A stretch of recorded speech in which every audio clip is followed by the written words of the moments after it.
Olá pessoal, tudo bem com vocês? Hoje nós vamos falar sobre Maria Madalena. Mais um episódio sobre aprendendo com as mulheres na Bíblia. E hoje vamos analisar como caminhar na fé. Como caminhar por fé e não por vista. Jesus era um excelente mestre. Ele não escolheu apenas os discípulos mais promissores, pelo contrário, incluiu homens e mulheres que outros mestres com certeza teriam ignorado. Um exemplo disso é Maria Madalena.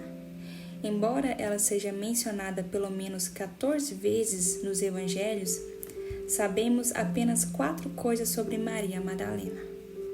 O primeiro fato que conhecemos sobre essa mulher é que Jesus expulsou 7 demônios dela. Pelo seu nome, sabemos que essa Maria veio de Magdala, uma cidade a cerca de 5 km de Cafarnaum, na costa noroeste do Mar da Galileia, território que Jesus sempre atravessava durante o seu ministério. Não sabemos por quanto tempo ou de que forma ela fora atormentada. Porém, uma coisa é certa: qualquer pessoa possessa era marginalizada pela sociedade. Liberta dos 7 demônios, seus membros travados relaxaram. Sua face deformada tornou-se serena. Tal libertação transformou a sua vida.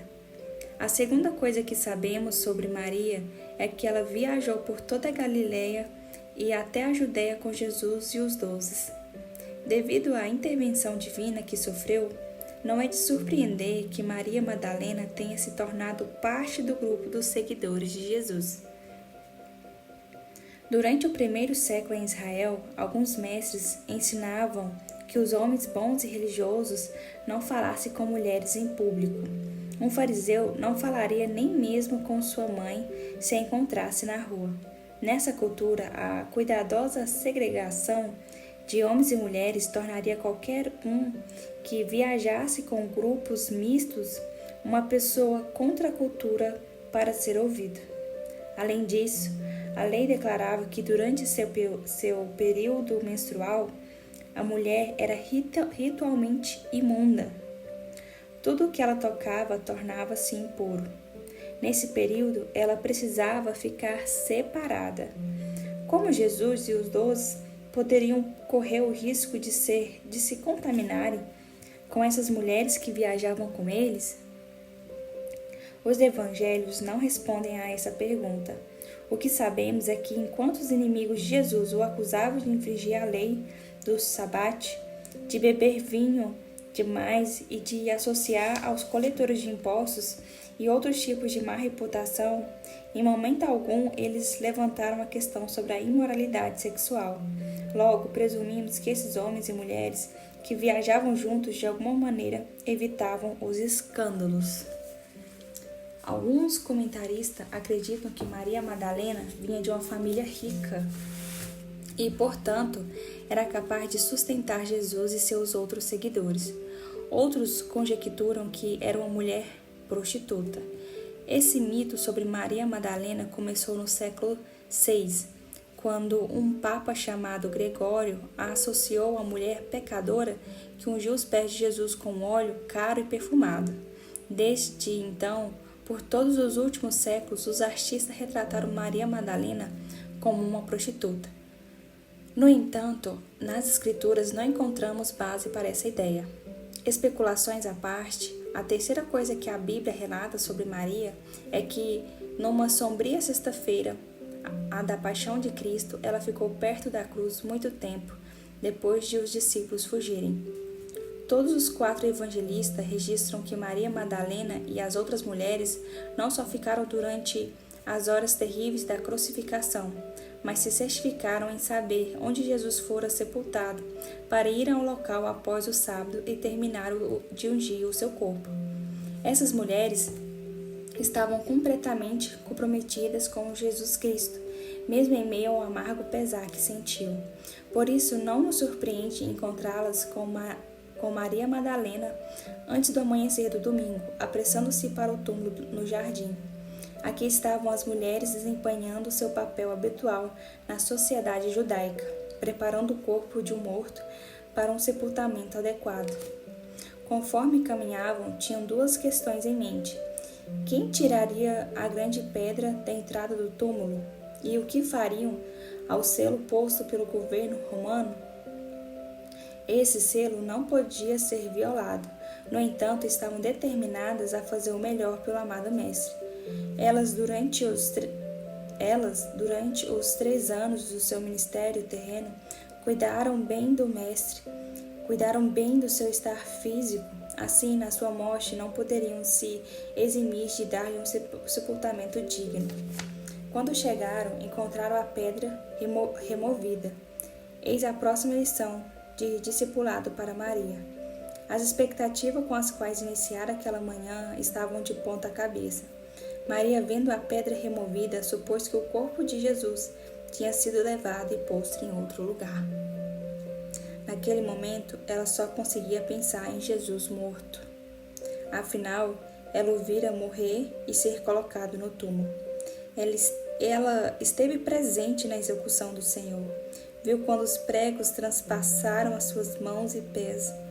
Presenciou a lança abrir o seu lado, o céu escurecer ao meio-dia e um forte terremoto fender as rochas e sepulturas. Correndo até Pedro e João com a notícia de que alguém levara o corpo de Jesus, ela os acompanhou de volta ao túmulo, mas ficou do lado de fora chorando. Parada ali, os altos e baixos daquela semana vieram de uma só vez à mente de Maria. Ela sentiu novamente a dor da contradição ao se lembrar de ouvir a multidão cantar Hosana num dia e Crucifique-no no outro. Agora estava devastada pelo pensamento de que o corpo de Jesus tinha sido roubado.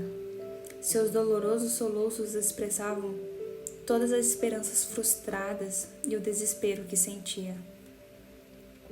Maria Madalena permaneceu chorando junto à entrada do sepulcro. Então, ao olhar para dentro do túmulo, foi confrontada por 2 seres celestiais que questionaram a sua postura.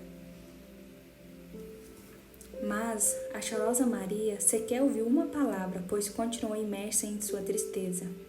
Segundo depois disso, um homem que estava nas proximidades lhe diz as mesmas palavras que os anjos, mas o olhar de Maria fixava-se na morte de Jesus. Somente quando o Senhor lhe chamou pelo nome, Maria foi capaz de reconhecê-lo e irromper em adoração. De repente, tudo o que estava errado ficou certo. Aquele que havia morrido estava vivo. O Mestre, a libertara de 7 demônios, estava novamente com ela. Em uma fração de segundos, essa discípula passara da tristeza à euforia. O Mestre está vivo. Agora ela tinha uma tarefa a cumprir: contar aos outros que Jesus ressuscitara. Eis a 4ª coisa que sabemos sobre Maria Madalena. Jesus a enviou como a primeira testemunha da ressurreição. Ele a comissionou a contar aos seus discípulos as boas novas. Maria Madalena não foi a única seguidora de Jesus que necessitava de uma mudança de perspectiva. No mesmo capítulo, João fala sobre o encontro de Jesus com outro dos seus seguidores. Tomé, ele além de duvidar, impôs condições para crer no Cristo ressurreto. Somente quando Jesus apareceu no meio deles e Tomé o tocou, esse discípulo o reconheceu em adoração. Nos 2 casos, Jesus fez uma aparição especial: a Maria no jardim e a Tomé no cenáculo. Maria e Tomé achavam que Jesus estava morto. Estavam preocupados com Jesus do passado. Somente a presença física de Jesus os convenceu do contrário. Contudo, não podiam se apegar à presença física do Mestre. Tiveram que aprender a se relacionar com o Salvador de maneira diferente. Maria reconheceu a voz de Jesus quando ele a chamou pelo nome e foi comissionada por ele. A Tomé, ele o repreendeu suavemente, dizendo: "Você creu porque me viu." O nosso discipulado é este: aprender a crer, tendo ou não evidência tangível para prosseguir em fé. Significa aprender a confiar que o nosso soberano e amoroso Deus fará o que é melhor para nós, quer Ele o faça com alguma experiência surpreendente ou em silêncio. De que maneira Deus está agindo em sua vida?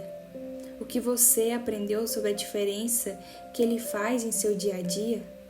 O que mudou em sua compreensão de quem é Deus e o que Ele está fazendo em você por seu intermédio?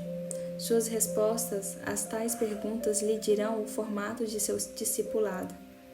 Mulheres e homens têm sido discípulos do Salvador há mais de 2000 anos. Eles o seguem, o ouvem, aprendem dele e servem-no. Não temos a presença física de Jesus entre nós para ver, tocar e o ajudar como eles tiveram. Nosso desafio é vivermos por fé e não pelo que vemos. O nosso discipulado pode ser tão verdadeiro quanto o deles. Temos a Bíblia para nos orientar e a comunhão dos outros cristãos para nos apoiar e corrigir.